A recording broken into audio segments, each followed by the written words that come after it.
합리적 신념입니다. 합리적 신념은 행동을 합리적이고 효과적으로 통제하는 것으로 다른 사람과의 불필요한 갈등을 피하고 편안한 감정을 느낄 수 있도록 하는 신념이 바로 합리적 신념이라고 말할 수 있습니다. 자, 우리가 이제 엘버트 앨리스의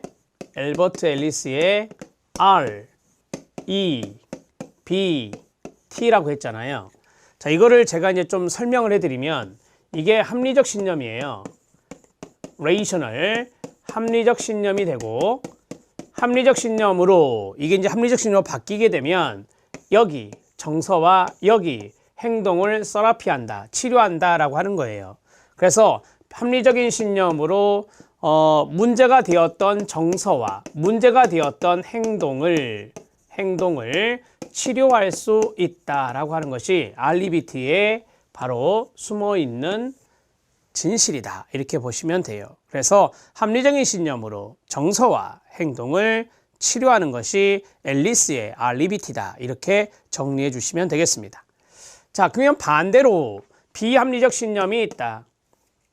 합리적 신념이 아니라 비합리적 신념일 때는 바로 여기에 있는 정서와 행동에 문제가 나타날 수 있겠죠. 정서와 행동에 문제가 발생하게 된다. 그래서 우리는 여기 있는 비합리적 신념을 합리적 신념으로 바꾸는 것이 아주 중요한 것이 된다. 자, 이제 비합리적 신념에 대해서 하겠습니다. 안정된 삶을 방해하고 정서적 사회적 문제를 야기하는 비합리적 요소가 됩니다. 항상 동그라미 남으로부터 사랑과 인정을 받아야 하고 밑줄. 항상 뭐뭐해야만 한다. 결코 뭐뭐할 수 없다. 반드시 뭐뭐해야 된다. 이런 것들이 비합리적 신념에 들어가는 것들이에요. 자신은 언제나 성공적이어야 한다는 당위적 사고. 그래서 당위적 사고를 영어로 말하면 must가 됩니다. 뭐뭐 해야 한다라고 하는 뜻이죠. 반드시 당신은 무엇을 해야 해, 너는 무엇을 해야 해 라는 개념이 바로 비합리적 신념, 절대적 사고, 당위적 사고가 되는 겁니다. 자, 밑에 비합리적 신념의 뿌리인 당위성 세 가지가 나와 있습니다. 비합리적 신념의 뿌리인 당위성 세 가지, 제가 자신, 타인, 세계 이렇게 말씀을 드렸는데 이 세 가지에 대해서 말씀을 드리면 첫 번째, 자신에 대한 당위성, 두 번째, 타인에 대한 당위성, 세 번째, 세계에 대한 당위성이 있습니다. 이러한 것들을 아래 사례에서 말씀을 드리면 나는 동그라미, 그래서 자신에 대한 당위성이에요. 나는 항상 성공의 길로만 걸어가야 한다. 타인에 대한 당위성, 타인의 동그라미, 부모나 나에게 중요한 타인은 그노요. 나의 성공에 대해 반드시 도움이 되어야만 한다. 다른 사람은 항상 나에게 도움이 되어야만 한다. 이것도 당위적 사고, 절대적 사고가 되겠죠. 세계 상황 조건 같은 의미로 생각하시면 됩니다. 여기에 대한 당위성은 모든 상황은 그노요. 이 세 개가 상황과 동의어가 되거든요. 모든 상황은 나의 성공을 위해 항상 바람직하고 좋아야만 한다. 이렇게 정리했어요. 자, 쉽게 말씀드리면 타인과 상황 모두 다 나에게 도움이 되어야 하는 것이죠. 이런 것들이 바로 비합리적 신념의 뿌리인 당위성 세 가지라고 말합니다. 자, 우리는 지금 앨리스를 보고 있습니다. 비합리적 신념의 당위성 세 가지. 자, 그래서 우리가 비합리적 신념의 내용에 당위적 사고가 있다. 그러면 뭐뭐 해야만 한다라는 사고인데 여기에 세 가지는 말씀드렸습니다. 첫 번째가 자신에 대한 당위성, 두 번째가 타인에 대한 당위성, 세 번째가 세상, 상황까지만 아시면 돼요. 여기에 대한 당위성이다. 그래서 자신, 타인, 세계, 세상, 여기에 대한 당위성이 바로 비합리적 사고의 내용이 된다. 이렇게 정리하시면 되겠습니다. 자, 됐고요. 립타크가 제시한 자발적 실직을 경험한 내담자들에게서 나타나는 5가지 비합리적 신념이 있습니다. 5가지 비합리적 신념 거기에 밑줄 치고요. 립타크가 이야기한 건데 이게 합리적이냐 비합리적인 거냐만 골라내시면 돼요. 어차피 우리 시험은 그렇습니다. 객관식이니까. 1번 어디가 중요한가 한번 맞춰보세요. 자발적 실직을 경험한 내담자들에게서 나타나는 비합리적 신념입니다. 직업을 구하기 위해 완전한 직업 탐구가 이루어져야 한다는 신념. 현관펜 준비. 완전한 직업 탐구가 이루어져야 한다. 밑줄 쫙. 그 다음에 2번 직업 탐구가 더 이상 필요로 하지 않을 것이기 때문에 직업 탐색 기법을 습득할 필요가 없다는 신념. 거기서 중요한 부분은 직업 탐구가 더 이상 필요하지 않다라고 하는 거예요. 거기에 앞에 밑줄 쫙 그어주세요. 직업 탐구가 더 이상 필요하지 않다라고 하는 것이 여기에 해당된다. 그 다음에 3번째, 진로 상담자는 전문가이기 때문에 내담자에게 직업을 찾아줄 것이라는 신념. 내담자에게 직업을 찾아줄 것이다. 그 자리에 밑줄. 자, 좀 더 여러분들이 이해하기 좋게 만들면 이거예요. 상담자는 전문가니까 반드시 나의 직업을 찾아줘야 해. 이거예요. 자, 이게 바로 이거죠. 타인에 대한 당위성이에요. 그 다음에 4번째, 면접 후 거절당하는 것은 재앙과도 같다는 신념이다. 결코 거절당할 수 없다는 소리입니다. 재앙이니까요. 그래서 결코 거절당해서는 안 된다는 말로 바꿀 수 있습니다. 자, 그 다음에 재앙과 같다. 그 자리에 밑줄 치면 되겠고, 직업 탐색 과정에 대해서 신경을 써야만 하고 몰두해야만 한다는 신념입니다. 신경 써야만 하고 몰두해야만 한다. 그 자리에 밑줄. 해야만 한다. 이런 것들 나오면 바로 비합리적 신념이다. 이렇게 말씀을 드렸었죠. 자, 이게 사례 문제로 출제가 될 수 있거든요. 비합리적 신념의 사례 문제가 나올 수 있는데 이렇게 정리하셔도 될 것 같아요. 자, 비합리적 신념 쓰죠.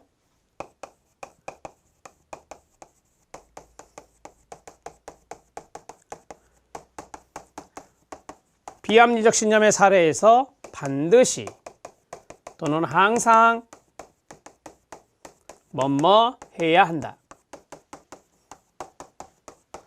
결코 뭐뭐 할 수 없다. 또는 뭐뭐 해서는 안 된다. 그 다음에 뭐뭐 하는 것은 재앙과도 같다. 뭐뭐 하는 것은 재앙과도 같다. 자, 이런 것들이 나오면 바로 비합리적 신념이다. 이렇게 정리하시면 됩니다. 자, 이제 밑에 보죠. 공무원 시험 기출 적용 들어갑니다. 인지 정서 행동 치료 REBT에서 가정하는 합리적 가치와 태도가 있는데요. 상당히 많습니다. 12가지가 있는데 이것은 뒤에 있는 ABCD 모형과도 연관성이 있거든요. 그래서 그것을 먼저 말씀을 드릴게요. 당구장 표시하시고 A, B, C, D 이 모형이 있어요. 여기에서 이 D가 바로 디스퓨트거든요. 자, 디스퓨트인데 디스퓨트는 상담자의 논박이 돼요. 디스퓨트는 상담자의 논리적인 반박, 논박이 돼요. 자, 상담자의 논박이 있는데요. 이 상담자의 논박은 디스퓨트라고 한다라고 말씀드렸습니다. 앞에서 여기에서 논박의 특성이 있습니다. 논박의 특성.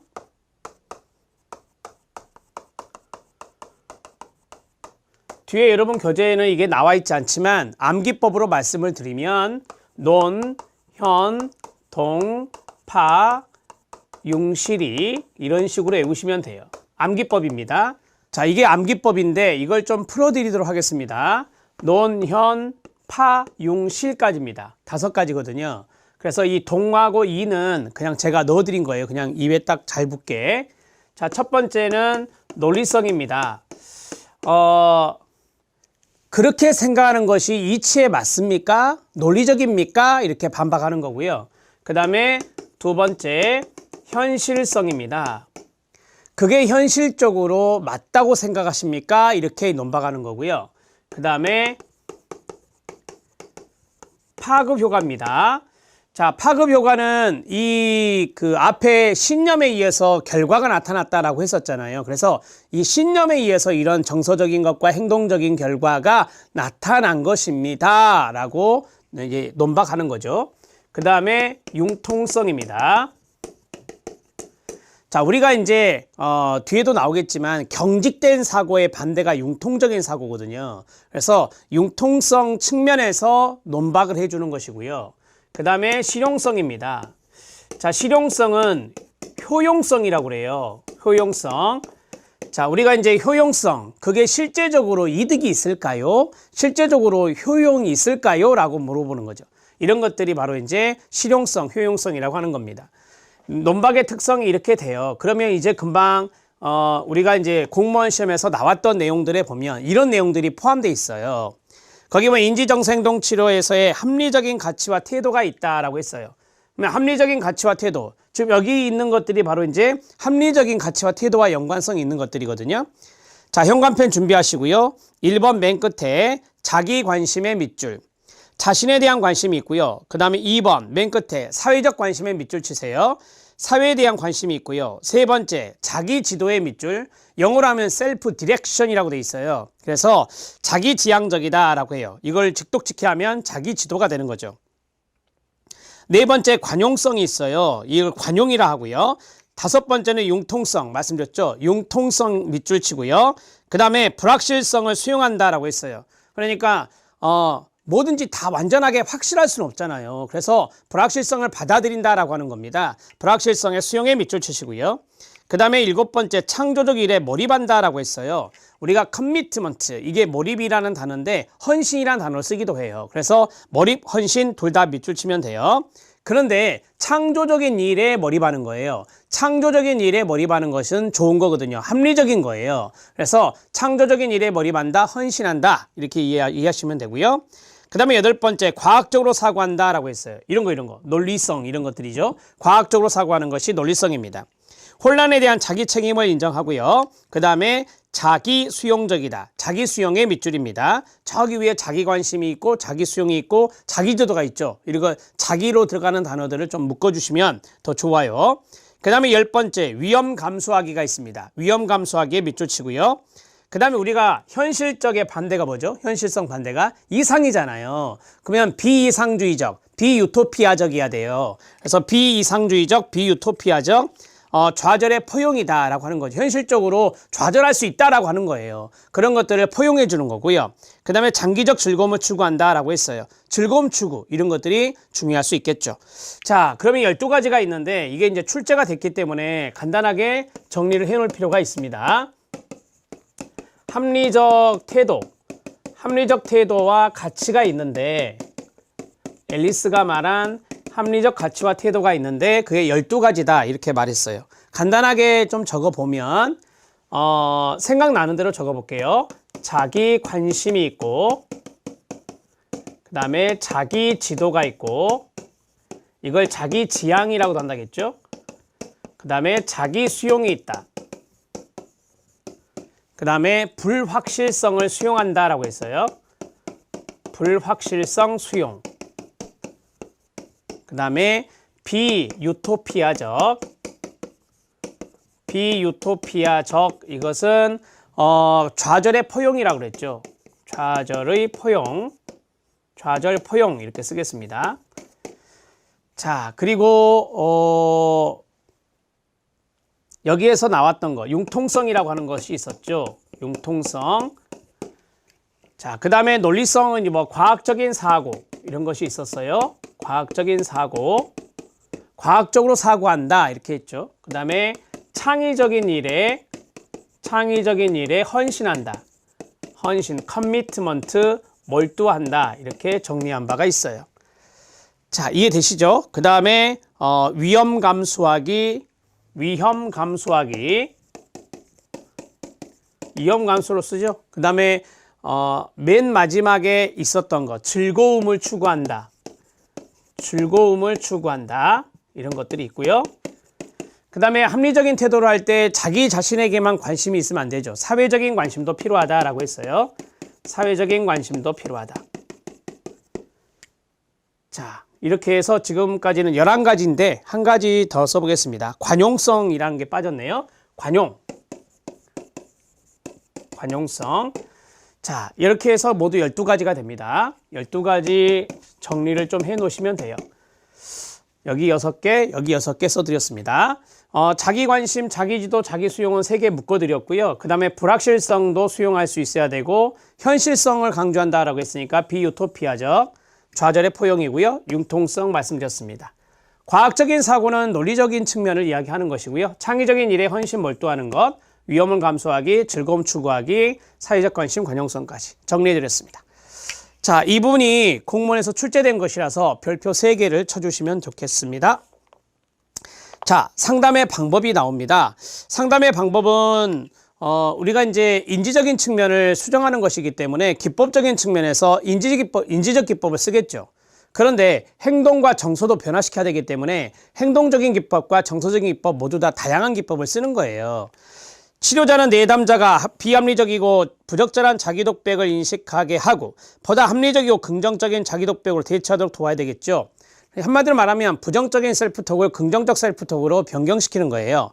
비합리적 신념을 합리적 신념으로, 그리고 부정적인 셀프톡을 긍정적 셀프톡으로 바꿔주는 겁니다. 즉 내담자의 부정적인 자기패배적 사고 대신에 긍정적인 자기 진보적 사고를 갖도록 교수, 다른 말로 가르치는 체계적인 기법인 인지재구조화를 목적으로 한다. 인지재구조화의 밑줄 쫙 그어주시면 돼요. 앞에 판서할 때 다 말씀드렸습니다. 상담 기법에는 교수, 가르침입니다. 독서, 과제 등이 다양한 방법에 있는데요. 인지 동그라미 1, 정서 동그라미 2, 행동 동그라미 3 이런 다양한 기법을 쓰고 있습니다. 인지적 기법에는 내담자에게 비합리적 신념에서 정서적 장애가 야기됨을 가르치고 내담자의 비합리적 사고가 비합리적인 이유와 근거를 교육하고 가르치고 밑줄, 교육하고 밑줄 이런 것들이 다 인지를 바꾸는 작업이거든요. 비합리적 사고를 논의하여 합리적 사고로 대치시켜 정신건강을 유지하도록 철학적 교육을 하는 방법이다. 철학적 교육에 밑줄 쫙 그어주시면 돼요. 자, 됐고요. 그 다음에 정서적 기법이 있습니다. 여기에 보면 정서를 개방되도록 나와요. 두 번째 줄에. 쉽게 말하면 정서를 표현한다, 감정을 표현한다라고 하는 겁니다. 내담자가 스스로 정직하게 표현하도록 하고 자신의 부정적 경험을 인정하며 정서적 모험을 경험하게 해서 정서적으로 개방되도록 조력한다. 정서적 개방에 밑줄 치면 됩니다. 행동적 기법은 앞에서 많이 있다는 걸 배웠죠. 다양한 행동 기법을 활용하여 실제 생활 속에서 인지적 정서적 과제를 이행하도록 하여 구체적이고 확고한 행동을 형성하도록 하는 것이 행동적 기법입니다. 자, A, B, C, D 모형이 있습니다. 밑에 있는 직상 기출까지 같이 연결해서 설명을 해드리도록 하겠습니다. 자, antecedent A, belief, 신념, C, consequences, 이 신념에 대해서 dispute, 논박을 하고 effect라고 하는 효과가 나옵니다. 자, feeling이라고 하는 이 감정도 있어요. A, B, C, D, F까지도 있는 것을 봤는데 뭐 이거는 참고적으로 보시면 되겠고 참고라고 쓸게요. feeling이라고 해서 감정입니다. 긍정적인 감정이 될 수 있는데요. 자, A는 선행사건이다 이렇게 말씀을 드렸죠. 선행사건. 지금 여기 A, B, C, D가 있으니까 그대로 연결해서 했습니다. 이게 신념이고요. 그 다음에 이게 이제 결과가 됩니다. consequences. 자, 그 다음에 dispute는 말씀드렸죠. 상담자의 논박이다. 그 다음에 effect, 효과다 이렇게 말씀드렸는데 여기에서 자, 이 문제의 원인은, 이 결과의 원인은 바로 B 때문이다라고 하는 것이죠. 이게 아니라 선행사건 때문이 아니라 바로 신념에 의해서, 비합리적 신념에 의해서 결과가 부정적으로 나타났다라고 하는 것이에요. 자, 그 다음에 이 논박은 교육의 일종의, 이게 바로 교육이거든요. 상담의 개입에 해당되는 것이다 라고 보시면 됩니다. 자, 이것은 상담자의 논박이에요. 앞에서 말씀드렸던 노년동파 융실이 외우십시오. 5가지에 의거해서 우리가 보통 논박이 이루어진다라고 하는 것이죠. 자, 그러면 됐고요. 선행사건, 비합리적 신념, 그 다음에 비합리적 신념에 IRB라고 되어 있잖아요. 이게 뭐냐면 irrational belief, 비합리적 신념이라고 하는 것이고요. 그 다음에 정서적 문제를 경험한다. C. 그 다음에 상담자의 논박이 들어가고 D. 합리적 신용으로 바뀌게 되죠. rational belief로 바뀌게 되는 거고요. 그 다음에 정서적 건강을 회복한다. 이게 이제 효과가 되겠습니다. 이펙트라는 효과입니다. 자, 됐고 밑에 보시면 앨리스의 RBT 기법에서 A, B, C, D, F까지 나와 있어요. F에 보면 맨 밑에 feeling이라고 돼 있죠. feeling은 새로운 긍정적 감정이라고 돼 있어요. 그 자리에 형광펜 밑줄 쫙 그어주시면 됩니다. 그래서 제가 F까지 써드렸어요. 자, A는 activating event라고도 하고요. antecedent라고도 합니다. 그래서 내담자가 경험했던 선행 사건만 밑줄 쫙 그어주시고, 그 다음에 B, belief라고 돼 있죠. 이 B가